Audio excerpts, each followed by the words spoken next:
You're listening to the Cyberwire Network, powered by N2K.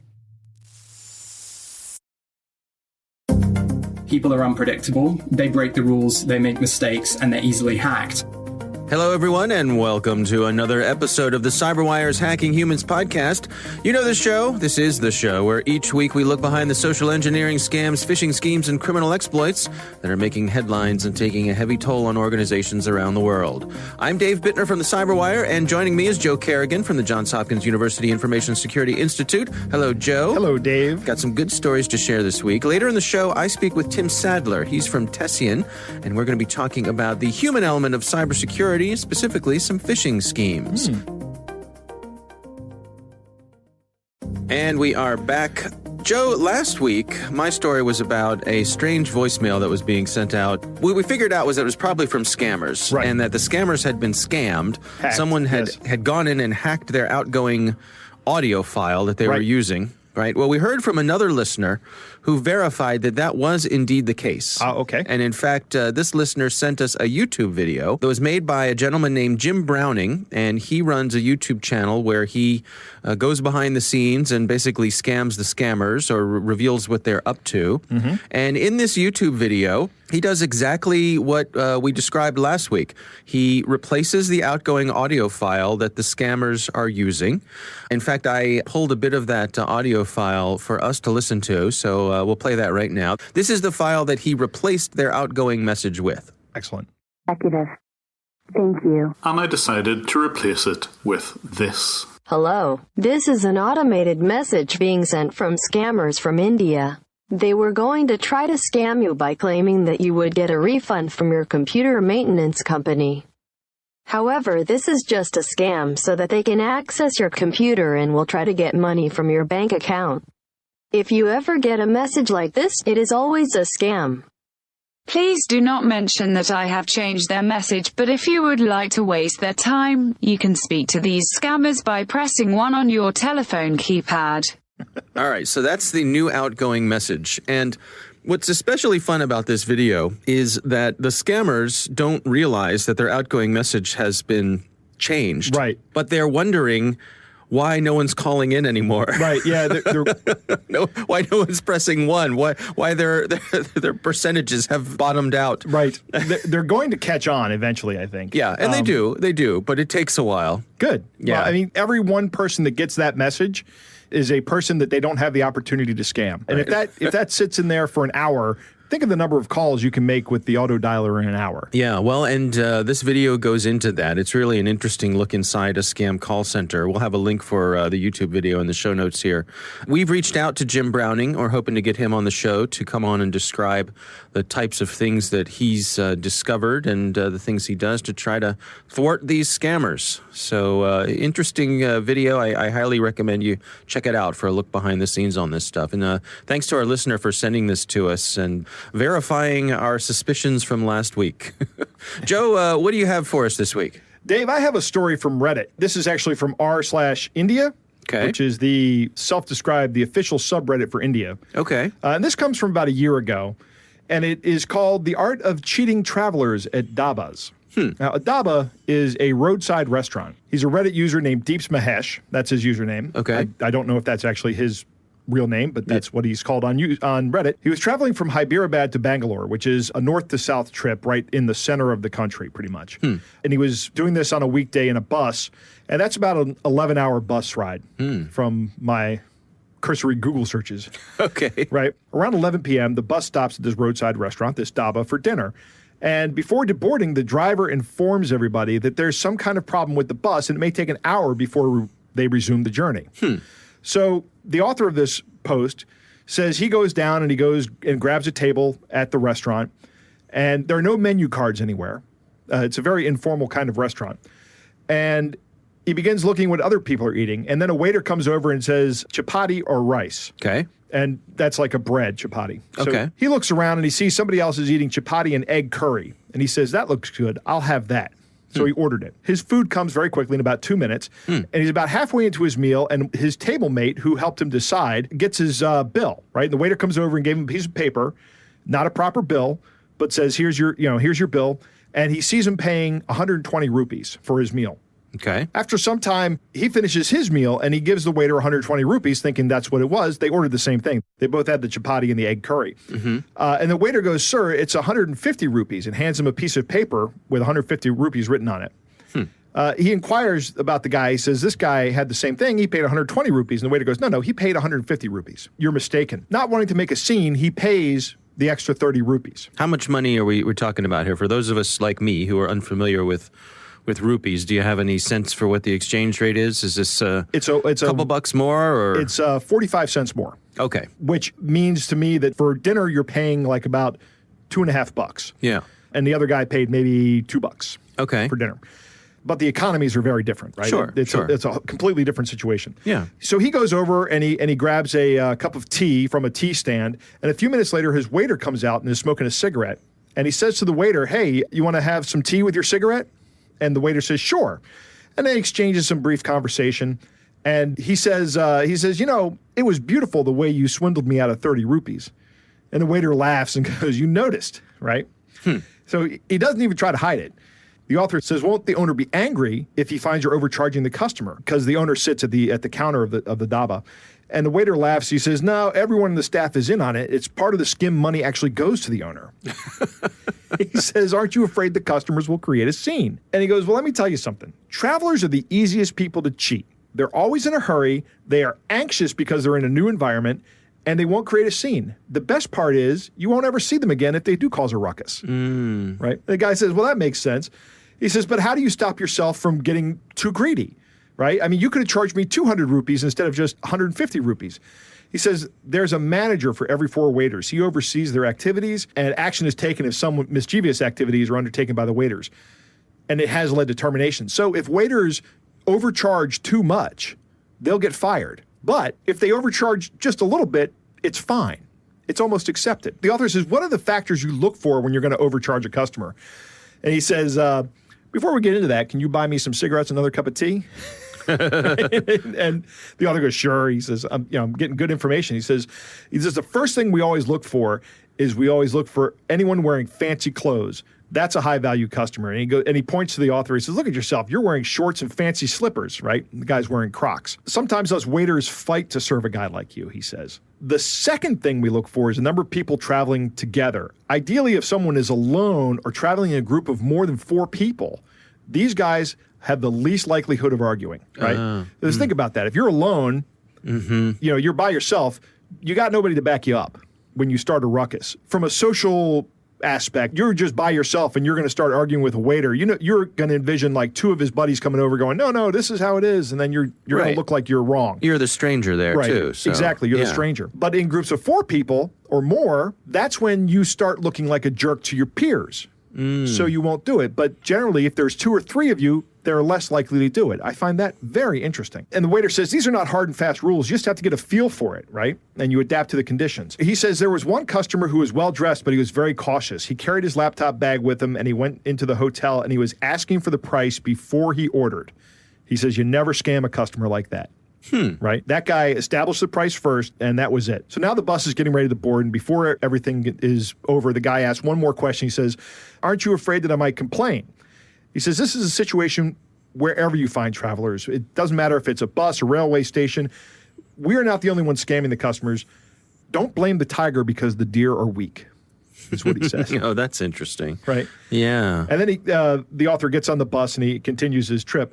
It was just an interesting exchange. What's also interesting is the very first reply on this, the most upvoted reply is, somebody says, "The con starts with the bus itself. The bus did not stop there by chance or accident. Most likely, there were no repairs that needed to be done on the bus, and the bus driver's getting a cut," right? Which makes sense. I traveled once abroad with a bus tour in Ireland, and we made specific stops around the area. And yes, we knew that the bus driver had made arrangements with these people to drop us off at these different places. It was part of the tour. We were going to these different places. There's a couple wool mills. There's like the Triona wool mill in Donegal where we stopped, and then we stopped at the Blarney wool mills. down in, I think, Cork. I think it's all the way in Cork. But it's not an uncommon practice for these things to happen. But we actually asked our bus driver and said, is there some kind of relationship you have with these places? He says, oh, yeah, we have a relationship. But, the benefit is because we bring so many customers in, we get really good prices for like hotels and meals and things. So it is a package deal and there is a relationship. I don't really have a problem with this going on in India either. I mean, this probably is exactly what happens. People do need to eat on the ride. It's an 11-hour bus ride. Somebody's going to get hungry. There's absolutely no reason to not stop at a place and have a relationship with those people. Right, and I suppose if there are no prices, if there is no menu with listed prices, I can imagine you being up to the whims of the proprietor of the place who sizes you up and tries to see what the customer can bear. Yeah, exactly. And from an American standpoint, I wouldn't even argue a meal for 150 rupees for $2.50. Right. I wouldn't even bat an eye at that. Yeah, that's interesting. It's an interesting look inside of that sort of thing. And I like that phrase that you don't blame the tiger because the deer is weak. Right, yeah. Yeah, that's fascinating. My story this week is a weird one. A weird one. A weird one. That's good. So imagine, Joe, that you are a expectant mother, or perhaps you have... I kind of look like an expectant mother.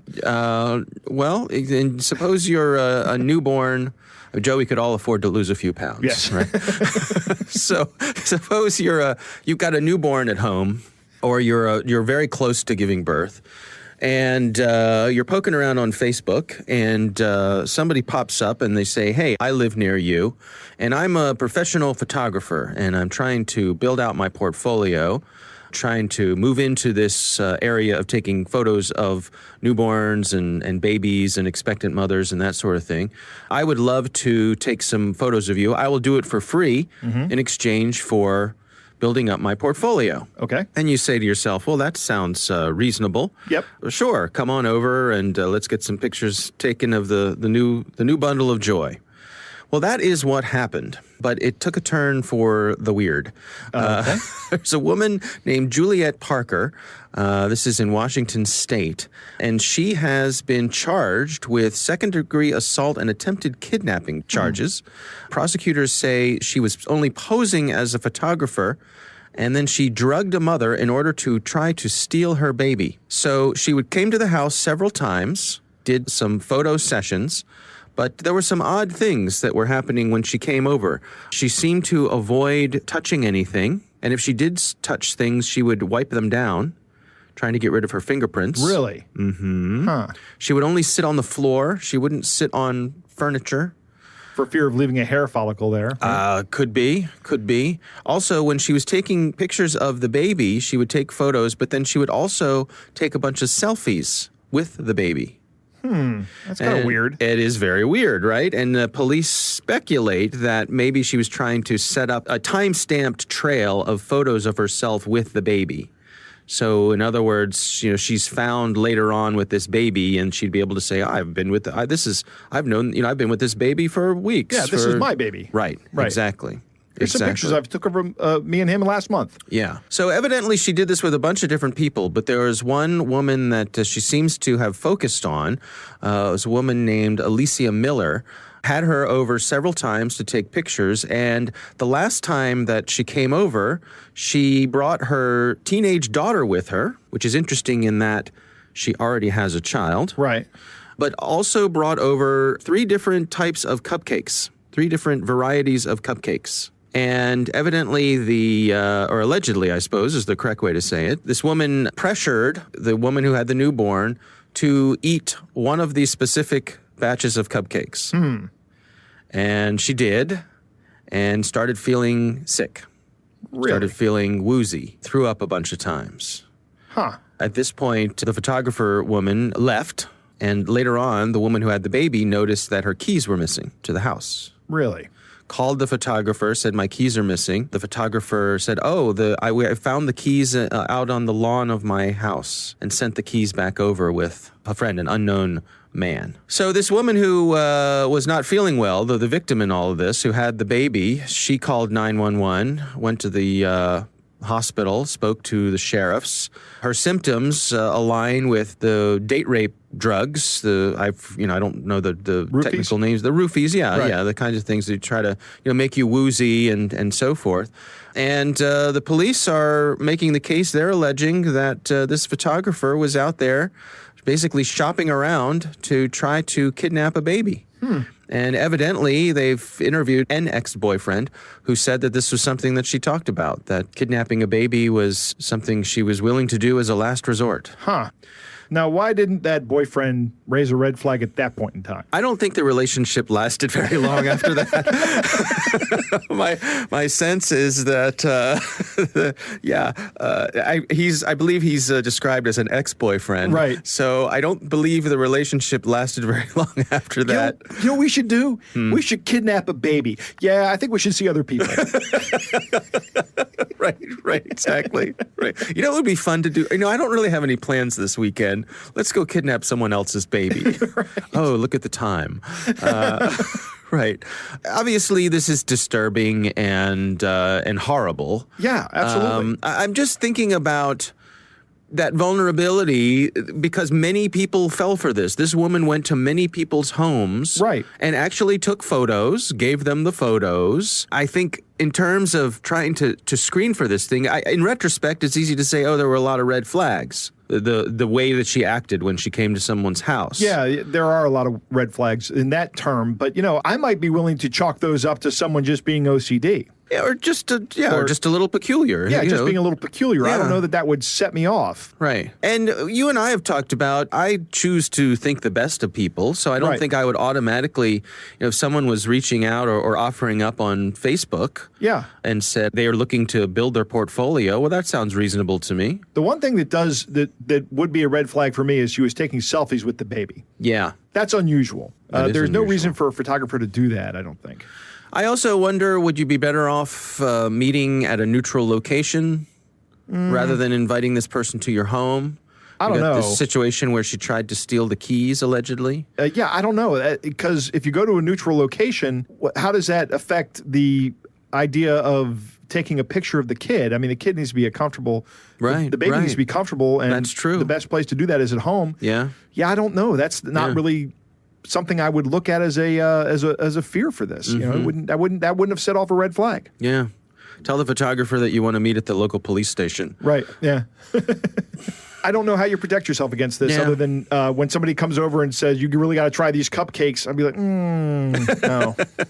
I mean, I suppose you could follow up, make sure they have a website, ask for some references. Well, they're not going to have references if they're starting up. Yeah. Right? I mean, that's the whole thing. This is a brilliant scheme. Right. You get what you paid for. Right, exactly. Yeah, and how fortunate that before she got away with what she was, again, allegedly up to, it didn't go the way that she planned, and now she's in trouble with the law. That's right. So, as well she should be. Yeah, hopefully justice will be done. All right, well, that is my story for this week. It is time to move on to our catch of the day. Joe, you came up with our catch of the day this week. Do you want to describe to us what's going on here? Yes. This is a text exchange between a scammer and somebody who decides they're going to waste a little bit of scammer's time. And this comes from littlethings.com. Dave, why don't you play the part of the scammer this time, and I will play the part of the recipient of the first message. All right. It starts like this. Hello, my name is Harris, and I represent a Fortune 500 company. I would like to interest you in a chance to earn $5,000 a month in the comfort of your own home. If you're interested, give this number a call and we can discuss something. Congratulations, you have successfully subscribed to the interesting facts of the day. Here's your daily fun fact. A human's cells replace themselves over 7 years. So every 7 years, you're essentially a clone of yourself. To unsubscribe from interesting facts of the day, please send unsub IFOTD. Unsub IFOTD. Congratulations, you have unsubbed from the interesting facts of the day. We'll be sorry to see you go. We are currently in a phase of survey and testing. Would you like to take part in our survey? Send yes or no. No. You have selected no problem. Thank you for your patience. What? On a scale of 1 to 10, how would you rate our fun facts? WOT, how do I stop this? You have successfully subscribed to Ways of Twerking with keywords WOT. Our current database only has Miley on it. Would you like a tutorial on the Miley way of twerking? Reply yes or no. No. You have successfully subscribed to Naughty Otters. No. Here's your free daily otter picture. And it's a picture of an otter in, like, some underwear. To unsubscribe from this service, please reply no otters. No otters. You have successfully unsubscribed from Naughty Otters. Would you like to subscribe to Naughty Dogs? Please reply yes or no. No. You have selected no problem. Here's your daily Naughty Dog picture. And it's a picture of a dog, like, cooking. Dude, you got to stop this. I've got a business to run. I can't be checking my phone for shit like this. Thank you. You have keyed in the daily secret word. As a reward, we'll be providing you with 80 free Naughty Dog pictures for the next 24 hours. If I ever find you, I will rip out your throat and go ham on your ass. Congratulations. You have keyed the keyword ham. Here's a picture of some sexy ham. And it's a picture of a woman, like, eating ham with her pinky extended. You. That is awesome. Oh, that's a good one. So it's so satisfying to waste these people's time. Yeah, it is. The frustration is palpable, isn't it? Yes, it really is. All right, well, that is our catch of the day. Coming up next, my conversation with Tim Sadler from Tessian. We're going to be discussing the human element of cybersecurity and phishing schemes. And we are back. Joe, I recently had the pleasure of speaking with Tim Sadler. He is from a company called Tessian, and we discuss the human element of cybersecurity along with some details on some phishing schemes. Here's my conversation with Tim Sadler. I think for a long time, when we've spoken about securing people, we've always defaulted to training and awareness rather than thinking about how we can use technology to take the burden of security away from people. So I think there's a challenge at the moment in that humans are unpredictable. They break the rules, they make mistakes, and they're easily tricked. And that's what's leading to so many data breaches today that are ultimately caused by people and human error. And so the bad guys, knowing this, have adjusted their tactics? I think that's right. I mean, if you think about email for an organization, it is an open gateway.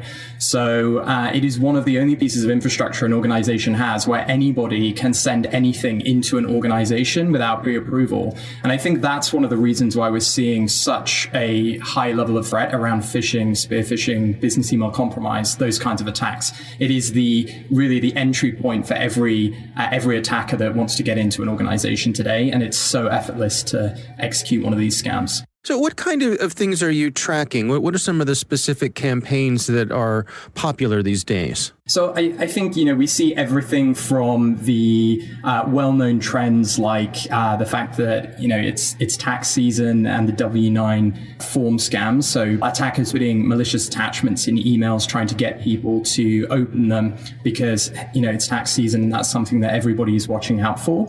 And then some of the more interesting things that we're seeing specifically are around attackers scraping LinkedIn data to automate attacks based on people moving jobs. So a new joiner to an organization will, probably have a higher propensity to be duped by a phishing scam. They won't know the protocol that an organization has in place. So we're seeing a lot of attacks that come through when people are new to an organization. It's maybe in their first or second week, and then they'll receive a spear phishing email pretending to be the CFO or pretending to be the CEO, trying to dupe them into doing something. And again, use those techniques of deception and urgency on emails. Now, what about some of the more targeted campaigns? Things like spear phishing, even you hear it referred to sometimes as whaling, where they're targeting high-level people within organizations. Yeah, I think the rise in spear phishing in these highly targeted campaigns is largely to do with the fact that we put so much of ourselves online now. So I read a stat recently, over 150 million US workers have a LinkedIn profile, which is an astonishing statistic. And what that means is it's trivial for any attacker to understand who the C-suite of any organization are, and then it's trivial to then emulate or spoof those identities on email. So what we're seeing is that it's really, really easy to pull off these scams. And actually, you can, for attackers, it is fairly scalable to do this. You can build a LinkedIn scraper, you can be pulling names, and you can be automating the purchase of domains that look like legitimate domains, but in fact aren't. And then you can automate the sending of those emails into organizations. And, the rewards from doing this kind of thing can be enormous for attackers. So I read about a charity in the UK this morning who fell victim to a spear phishing scam where they lost almost $1 million over 3 transactions. So it is a huge, huge payoff for these attackers when they actually, they get their target to do the thing they want them to. What are your recommendations for organizations to best protect themselves? So I think, it does start with awareness. You have to make sure that employees are aware that their inbox is dangerous, and they need to pause, if only for 5 seconds, just with every email they get, and do some basic checks. So check, who is this email from? Does the domain look legitimate? But really what is extremely difficult is for most organizations today, their entire security strategy is reliant on their employees doing the right thing 100% of the time. So if you are only relying on security training and awareness, there are going to be things that creep through. There are going to be attacks that are successful. And in the same way that organizations use advanced technology to secure their networks and secure their devices, we believe that organizations today need to be using advanced technology to secure their people. Well, how does that technology play out? What sort of things are you describing here? In order to secure people, so again, we come back to this point that people are unpredictable. They break the rules, they make mistakes, and they're easily hacked. A system needs to understand the normal patterns of behavior that a person exhibits on email in order to understand what looks like a security threat and what looks like a normal email. So what organizations can do is they can use a platform like Tessian, for example, that uses machine learning to analyze historical email patterns and behaviors to understand on every incoming email, does this email look legitimate or not? And that's something that we've pioneered and we use and is much more effective than some of the traditional approaches which use rules or policies to control the flow of inbound email. It reminds me of a story that a colleague of mine shared with some friends who work for a nonprofit, and they got an email from the chief financial officer who had just gone on vacation, and it said, I realize I'm out of town, but I need you all to transfer this large sum of money, and I need it done immediately. Please don't let me down. And to a person, they all said, this is the last thing in the world this person would ever say or do. And that tipped them off to the problem. It sounds like, that's a similar thing to how you're coming at this from a technological point of view, or making sure that the behavior isn't anomalous. Yeah, that's exactly right. We use machine learning in the way that it's been applied to other fields. For example, credit card fraud detection. You look at the normal spending patterns and behaviors on card transactions, and then you use that intelligence to then spot the fraudulent transactions. And that's what we're doing. We're looking at normal email behavior in order to spot the fraudulent email behavior.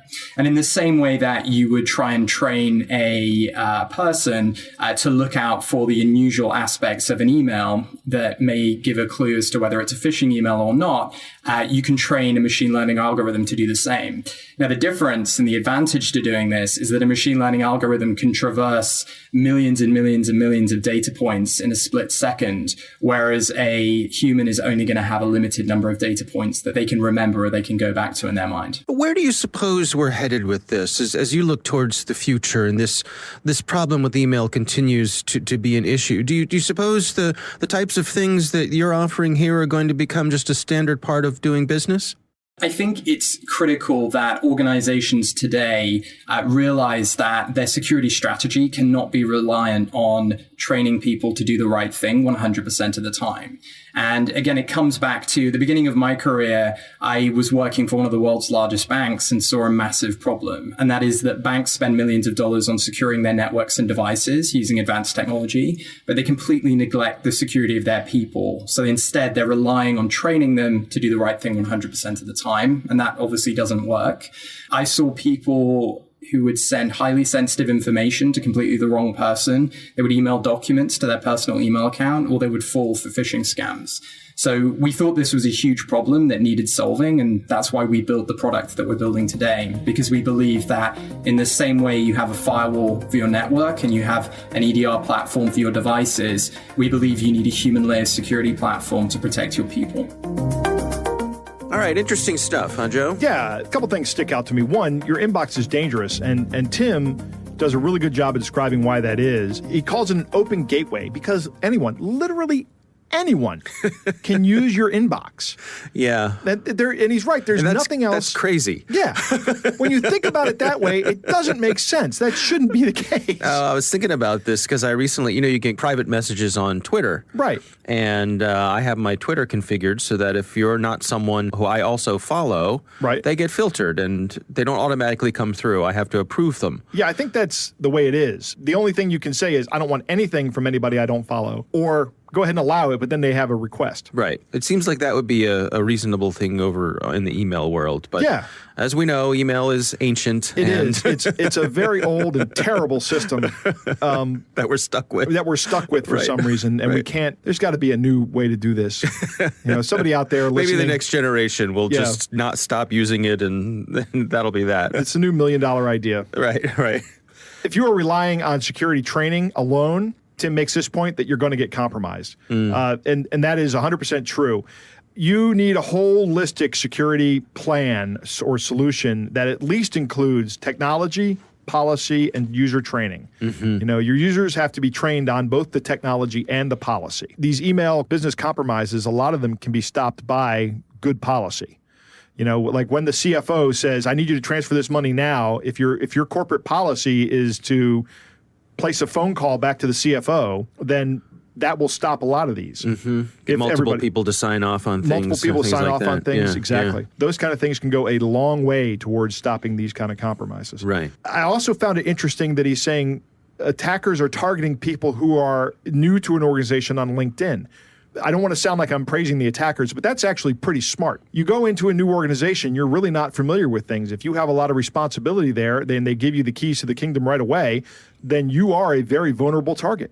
Right. For these scraping attacks. You don't want to disappoint your new coworkers. Right. Somebody makes a request via email. Yep. You might not know who that person is. Right. Yeah. Exactly. My recommendation for this is when you change jobs, don't update your LinkedIn right away. Wait for a couple of months so you get settled in, then go ahead and update your LinkedIn. 150 million U.S. workers are on LinkedIn. In January of 2018, the U.S. labor force was 160 million. That's a large percentage. Now, not everybody on LinkedIn is still in the workforce. Like, I'm in connection with people who I know have retired. I actually have some connections I know have passed away on LinkedIn, but their LinkedIn accounts are still there. So they're probably in that 150 million. But that's a very large percentage of people that have professional positions here in the U.S. that are on LinkedIn. It is unusual to search for someone on LinkedIn and not have them come up. We want to thank the Johns Hopkins University Information Security Institute for their participation. You can learn more at isi.jhu.edu. The Hacking Humans podcast is proudly produced in Maryland at the startup studios of Data Tribe, where they're co-building the next generation of cybersecurity teams and technologies.